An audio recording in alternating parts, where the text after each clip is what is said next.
সিকিমে যে স্ট্যাম্পেড হয়েছে দুঃখজনক, তাতে যারা মারা গেছেন তীর্থ করতে গিয়ে তার মধ্যে পশ্চিমবাংলার 3 জন আইডেন্টিফাইড হয়েছে। অলরেডি 25 লক্ষ টাকা করে উত্তরপ্রদেশের মহামান্য যোগী আদিত্যনাথের সরকার তাদের অ্যাকাউন্টে পাঠিয়ে দিয়েছে, তারা চেক পেয়েছে, আমাদের বলেছে। এক যাত্রায় তো পৃথক ফল হতে পারে না। আপনি তো বলেছেন আমি কি সবাইকে সমান চোখে দেখি, আপনি তো বলেছেন আপনি সেকুলার, আপনি তো বলেছেন ধর্ম যার যার উৎসব সবার। তাহলে আপনি এক্ষেত্রেও উপযুক্ত সমপরিমাণ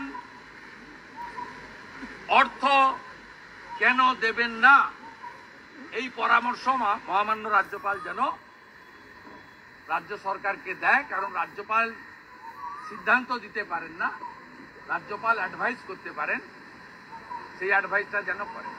আর কনস্টিটিউশনাল ভায়োলেশন নিয়ে আমরা গভর্নর সাহেবকে বলেছি আপনি মহামান্য রাষ্ট্রপতি ও সেন্ট্রাল গভর্নমেন্টকে দেখান, আমরা we are waiting for 2026, BJP লড়ে নিবে, বিজেপি লড়ে হারাবে। আমাদের যত টর্চার করুন আমরা টলারেট করতে রাজি আছি। 4 বছর করেছি, আরো 1 বছর করব, কিন্তু আপনার সংবিধানকে চ্যালেঞ্জ করেছে, আপনি এদের ছাড়বেন না। Enough is enough.